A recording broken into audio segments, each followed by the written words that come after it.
Un homme est entré dans le prêteur sur gage de Rick Harrison avec ce qui ne ressemblait à rien d'autre qu'un morceau de métal corrodé.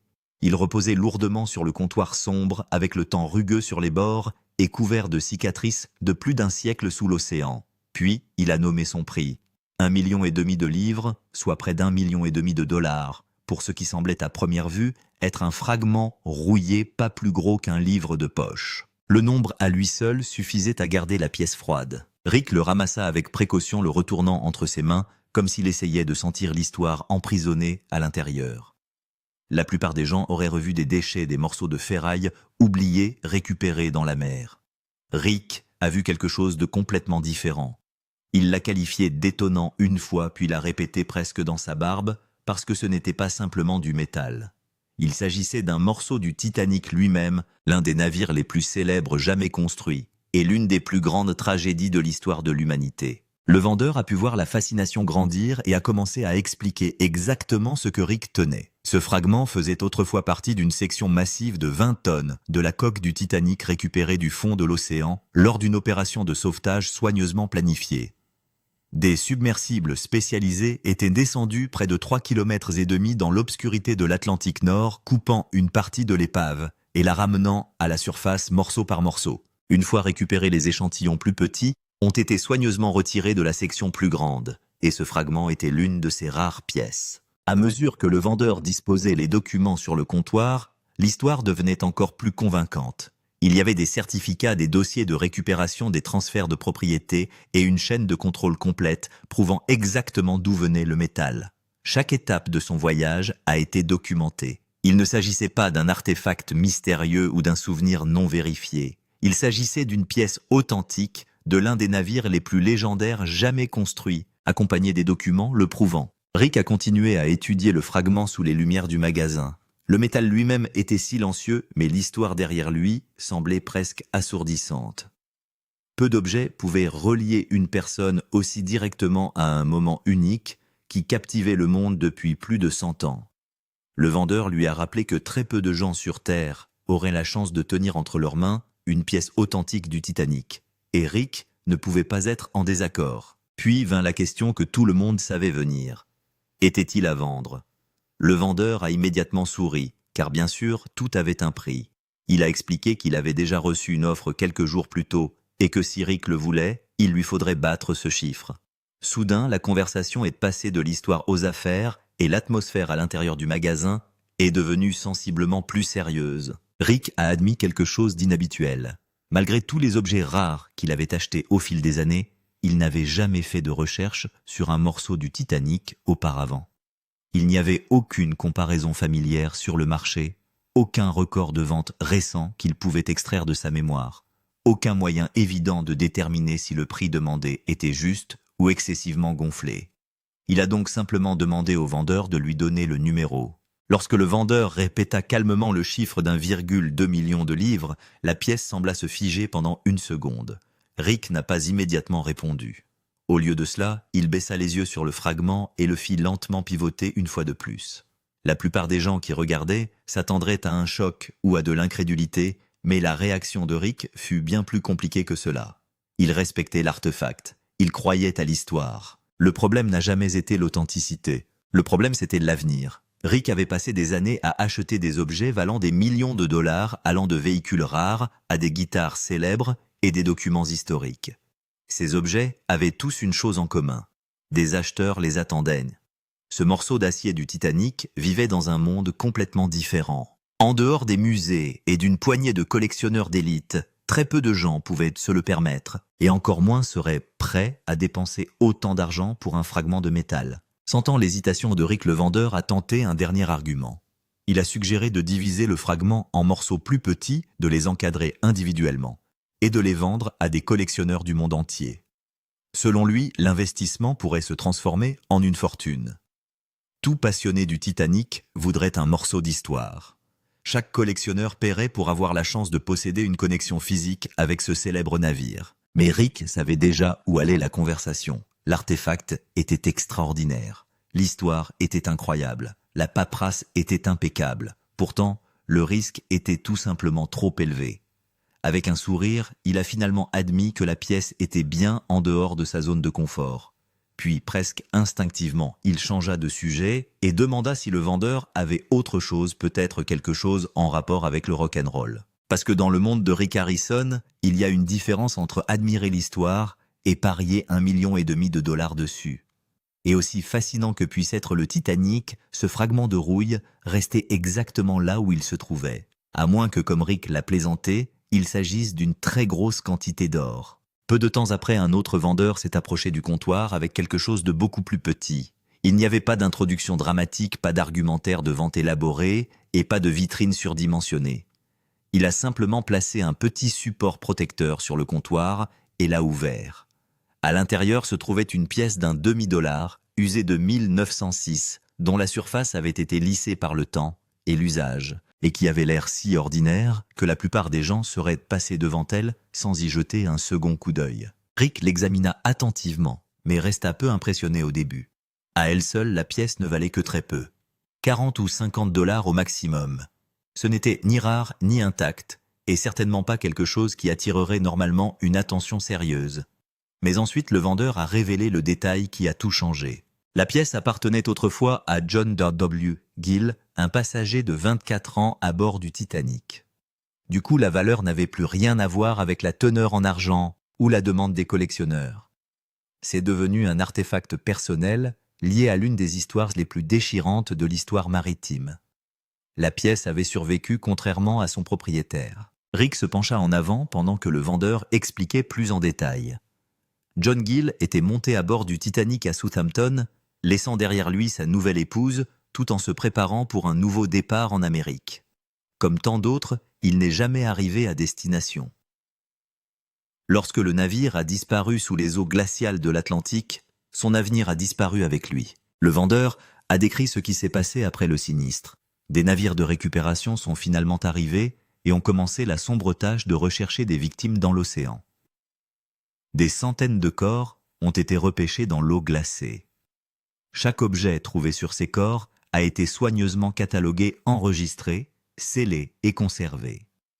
Bagues, portefeuilles, montres, pièces de monnaie, photographies et effets de personnel sont tous devenus les témoins silencieux de l'une des tragédies les plus célèbres de l'histoire. John Gill a été identifié comme étant le corps numéro 155. Parmi les biens récupérés se trouvait cette même pièce de monnaie. Au fil des générations, une documentation minutieuse a préservé son histoire et son lien avec cette nuit d'avril 1912.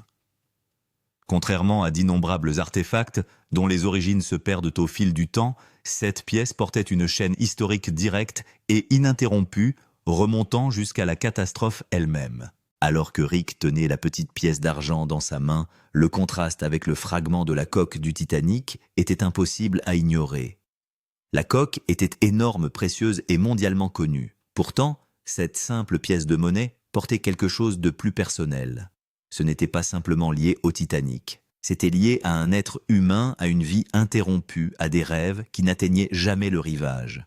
Parfois, les plus petits objets portent les histoires les plus lourdes. Et debout dans le prêteur sur gage, tout le monde semblait le comprendre. Sur lui, les équipes de récupération ont trouvé une montre en or, une bague en or gravée de ses initiales et une poignée de pièces de monnaie. L'une de ces pièces est la pièce de 50 cents posée sur le comptoir de Rick. Rick demande comment le vendeur a mis la main dessus.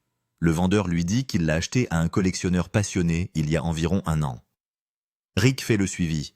La pièce a été vendue aux enchères à un moment donné, n'est-ce pas? Le vendeur confirme. Il a été mis aux enchères en 2002 à l'occasion du 90e anniversaire du naufrage du Titanic avec le catalogue complet et les documents inclus.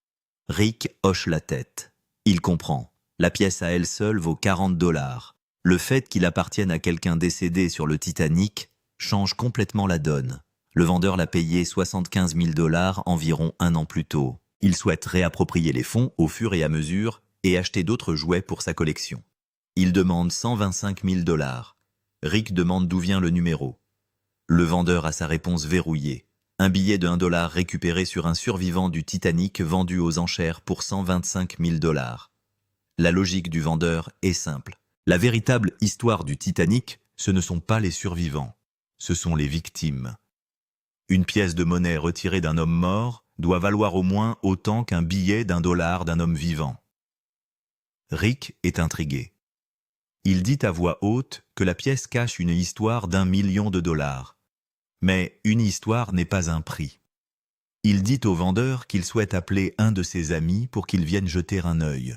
Le vendeur est d'accord. Il attend. L'expert arrive. Il examine la pièce. Il confirme la provenance. Il connaît parfaitement l'histoire de Gilles. Il parcourt ce qui a été trouvé sur le corps de Gilles. La montre en or, la bague gravée, les pièces de monnaie. Il dit à Rick que ce serait le premier objet qu'il manipulerait sur le Titanic. Il dit que les collectionneurs font la queue pour des pièces comme celle-ci. Il existe des dossiers très détaillés auxquels j'ai pu accéder et qui décrivent le genre de choses qui ont été trouvées sur le cadavre de M. Gilles. Il y a une montre en or. Il y a une bague en or avec ses initiales dessus, mais il y avait des pièces de monnaie là-dedans et celle-ci en fait partie. Cool. Vient ensuite la partie que le vendeur ne veut pas entendre. L'expert récupère l'historique des enchères. La pièce s'est vendue en 2011 pour 3 850 $. Il s'est revendu en 2014 pour environ 21 000 $. Ce sont les chiffres documentés. Ce sont les ventes publiques. L'expert explique pourquoi cela est important. Un objet comme celui-ci n'est pas comme une pièce d'or ou une première édition de bande dessinée dont le prix est fixé chaque jour par le marché. C'est le genre de pièce dont la valeur n'apparaît que lorsque la bonne salle de collectionneurs la regarde. Plusieurs parties profondément intéressées, toutes conscientes de la vente, se lancent mutuellement des enchères. Sans cela, le prix s'effondre. Même le chiffre de 21 000 $, selon l'expert, aurait pu se trouver dans la mauvaise salle des ventes, dans le mauvais public, au mauvais moment. Si cette pièce se retrouvait devant les 2 ou 3 bons spécialistes du Titanic, la bonne nuit, elle atteindrait peut-être un nombre beaucoup plus important. Peut-être. Un autre jour, ce ne serait pas le cas. Il n'y a pas de valeur précise, dit l'expert.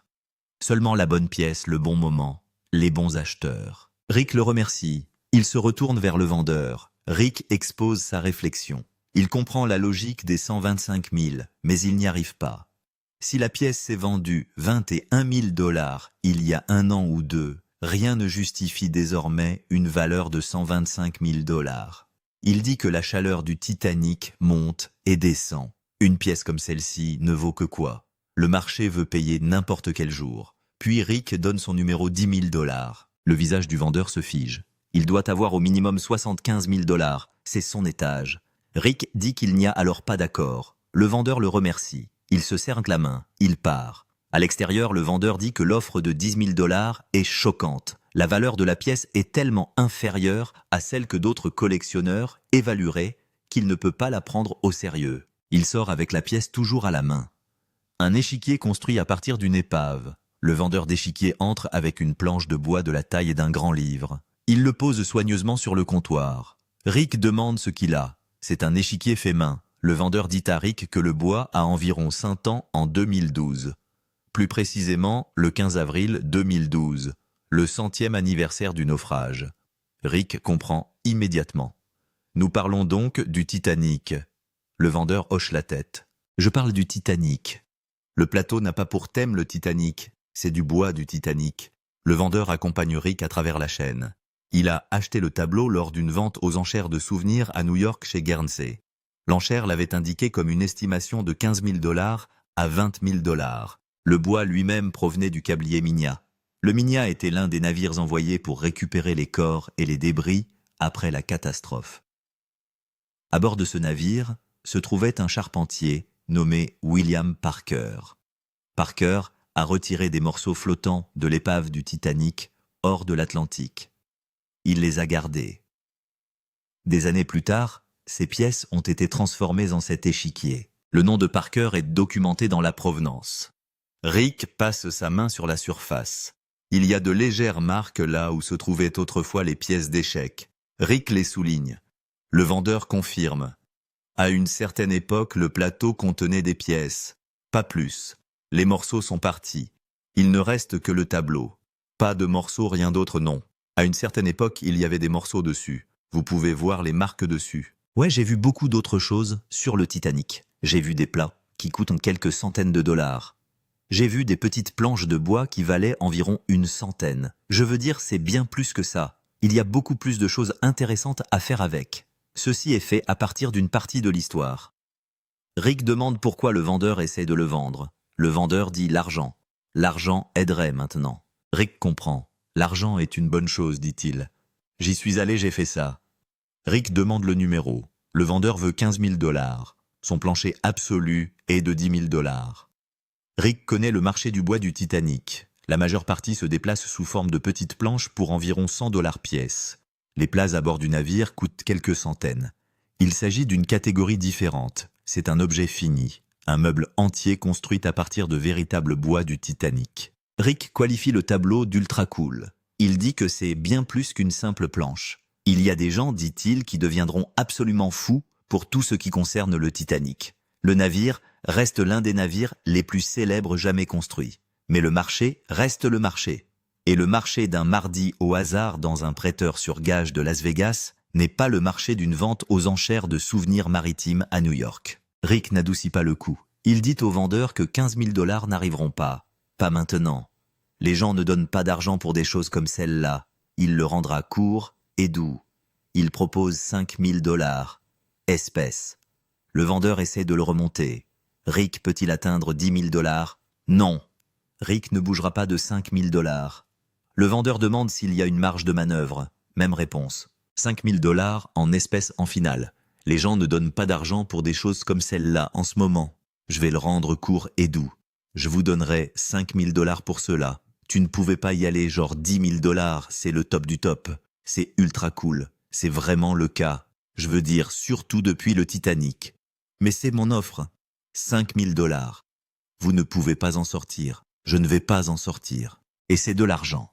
Le vendeur secoue la tête. Il ne peut pas lâcher prise pour ça. Il espérait en gagner davantage. Rick le remercie d'être venu. Le vendeur récupère sa planche et s'en va. À l'extérieur, il dit que 5 000 $ c'était trop peu. L'objet est rare. Il préférerait le conserver et espérons-le le vendre lors d'une vente aux enchères dédiée au Titanic à l'avenir où les bons collectionneurs pourraient le ramener à 5 chiffres. 3 articles. 0 transaction conclue.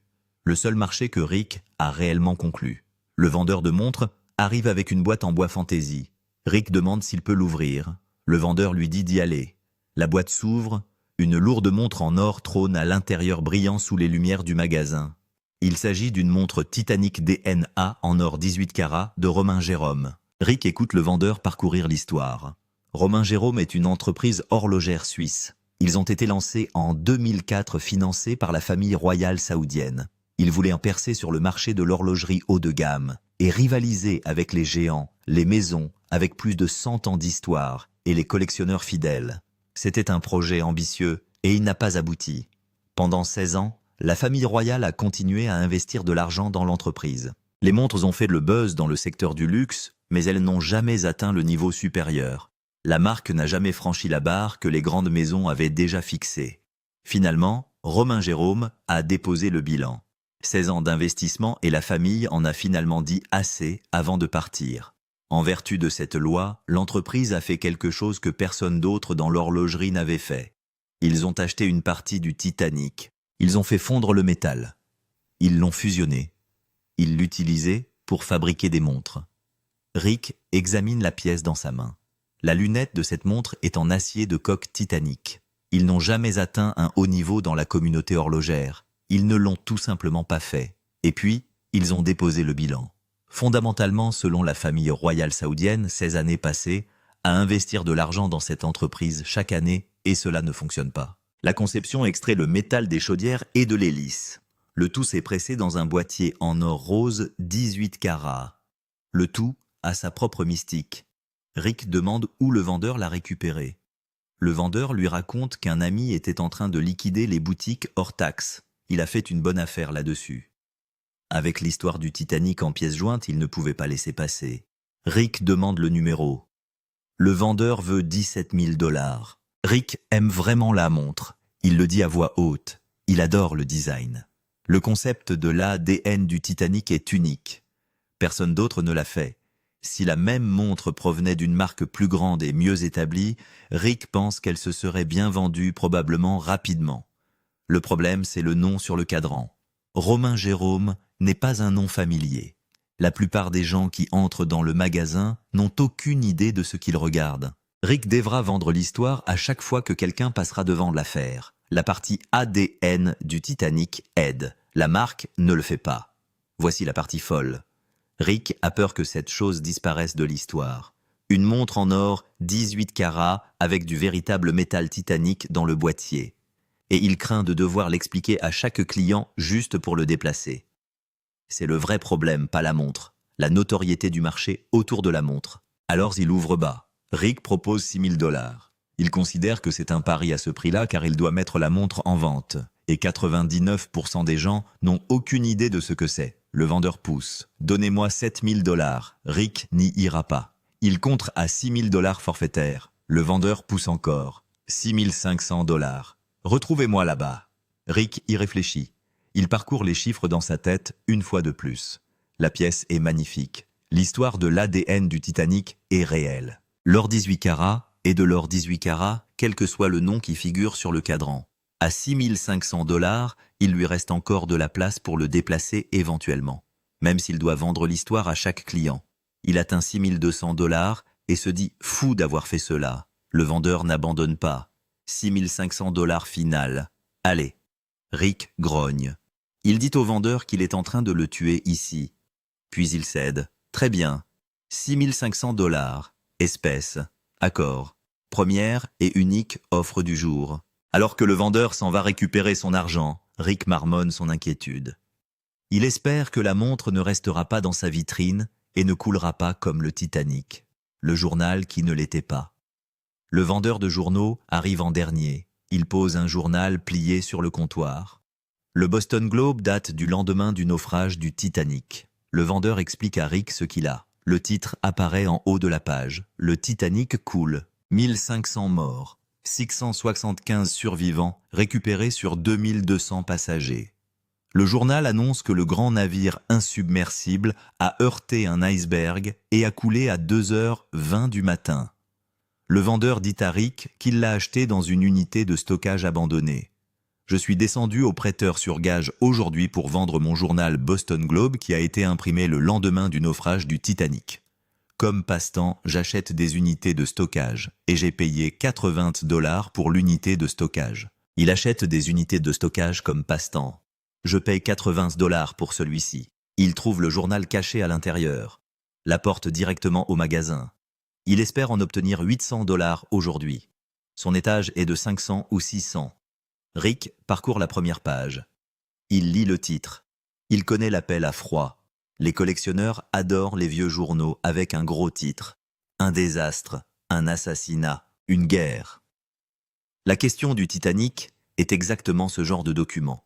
Un seul moment de l'histoire conservé sur une seule page. C'est toute la proposition de valeur. C'est pourquoi ces journaux bougent.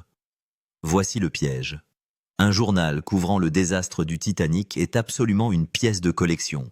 Il s'agit de l'une des premières pages de collection de 1912 les plus recherchées. Mais sa valeur n'apparaît que si le journal date réellement de 1912. Et celui-ci a l'air incroyable. Le vendeur le souligne. Le papier a clairement été emballé et stocké avec soin. Les pages intérieures ne sont pas du tout jaunies. Pour un journal vieux de plus d'un siècle, l'état est étonnant. Étonnant est le mot qui avertit Rick. Rick fait une pause. Il regarde de plus près l'empreinte. Il compare les sections. Il parcourt la page des yeux une fois de plus. Un vrai journal de 1912 aura des caractères serrés et nets, des lignes épurées. Espacement précis des lettres. L'encre aura pénétré les fibres d'une manière très spécifique. Ce papier est éteint. L'imprimé est doux. Le contraste est faux. Il semble copié et non imprimé. Puis il rend le verdict. C'est faux. Le vendeur est confus. Il demande pourquoi. Rick souligne la qualité d'impression. C'est terrible. Les journaux de 1912 avaient une impression beaucoup plus nette que celle-ci. C'est faux. Pourquoi tu dis ça? Oh, parce que l'impression est épouvantable. Ils avaient une bien meilleure impression à l'époque. Cela n'allait pas être publié dans un journal comme celui-ci. D'accord. Vous voyez ici, non, ça vient d'une photocopieuse. Les presses produisaient alors des lignes plus propres, plus nettes. Ce journal ne serait pas sorti d'une presse de 1912. Ensuite, Rick montre une section spécifique de la page Une bande où le changement de ton le trahit. Cela vient d'une photocopieuse. Rick suit la logique. Le document a probablement été reproduit après la sortie du film Titanic de 1997, lorsque l'intérêt pour la catastrophe a atteint un nouveau sommet et que les gens ont commencé à rechercher tous les souvenirs qu'ils pouvaient trouver. Quelqu'un en a fait une copie, l'a peut-être légèrement vieillie, l'a pliée, l'a cachée. Des années plus tard, il s'est retrouvé dans une unité de stockage, attendant que quelqu'un pense avoir trouvé de l'or pour 80 $. Cela ne vaut rien. Rick annonce la nouvelle. Le vendeur le prend au menton. Il remercie Rick. Il ramasse le faux papier. Il admet par la suite qu'une fois qu'ils l'ont ouvert, il soupçonnait déjà que c'était un faux. Il ne prendra pas la peine d'obtenir un deuxième avis. Il rentre chez lui pour s'asseoir dans sa propre misère. 5 vendeurs, un chèque, 5 objets du Titanic, 5 vendeurs. Un jour dans la boutique Pawn Stars. 5 prix demandés totalisant bien plus de 1 500 000 $ et un chèque rédigé à la fin du tout. Le vendeur dans son ensemble entre avec un morceau de métal rouillé de 1 500 000 $ et repart avec le morceau de métal rouillé. Rick ne touchera pas un 2 millions de livres pour un morceau de ferraille, quel que soit le navire d'où il provient. Hors de sa gamme de prix. Arrêt complet. Le vendeur de pièces arrive avec une pièce de 50 cents provenant du corps de John W. Gill, étiqueté numéro 155, avec un pedigree propre remontant à 1912. Il demande 125 000 $. Rick propose 10 000 $. Le vendeur a besoin de 75 000 $. Pas d'accord. La pièce rentre chez lui en attendant toujours la bonne salle de vente aux enchères. Le vendeur d'échiquier arrive avec un meuble construit à partir du bois récupéré du Titanic par William Parker. Pedigree de vente aux enchères de Guernsey à New York. Prix demandé 15 000 $. Rick offre 5 000 $ en espèces courts et doux. Aucun mouvement. Le vendeur n'ira pas si bas. Il repart avec le tableau. Le vendeur de journaux entre espérant obtenir 800 $ sur un Boston Globe qu'il a sorti d'une unité de stockage à 80 $. Puis il découvre que le papier est sorti d'une photocopieuse après le film Titanic de 1997. Il repart avec une photocopie sans valeur et sans deuxième avis. Le vendeur de montres arrive avec un morceau d'ADN de Romain Jérôme Titanic. Or 18 carats, lunettes fabriquées à partir de la coque. Le métal des chaudières et de l'hélice est enfoncé directement dans le boîtier. Il demande 17 000 $. Rick clôture à 6 500 $ en espèces. Une affaire sur 5. Titanic a coûté 5 pour 1 et seule la montre est sortie en espèces. 4 vendeurs sont arrivés avec des rêves à 6 et 7 chiffres. 4 vendeurs sont rentrés chez eux avec les mêmes objets qu'ils avaient apportés et les mêmes histoires et rien d'autre. 4 de ces vendeurs pensaient que le nom du Titanic porterait le prix. Rick leur a rappelé qu'une histoire n'est pas la même chose qu'un nombre. Et un numéro dans une pièce n'est pas le même qu'un numéro dans une autre. Le Titanic attire les gens à la porte. Cela n'ouvre pas le coffre-fort de Rick. Un fragment de la coque mise aux enchères avec les bons enchérisseurs et un musée en jeu pourrait atteindre 1 500 000 $. Un après-midi aléatoire à Las Vegas, il repart de la même main où il est entré. Même vaisseau, même métal, numéro totalement différent. Quelle offre vous a le plus surpris parmi les 5 éléments? Le fragment de coque de 1,2 million de livres. La pièce Rick a été réduite à 10 000 $. Ou la montre Titanic DNA sur laquelle il s'est arrêté. Déposez-le dans les commentaires ci-dessous dès maintenant et cliquez sur abonnez-vous pour plus d'offres Pawn Stars comme celle-ci.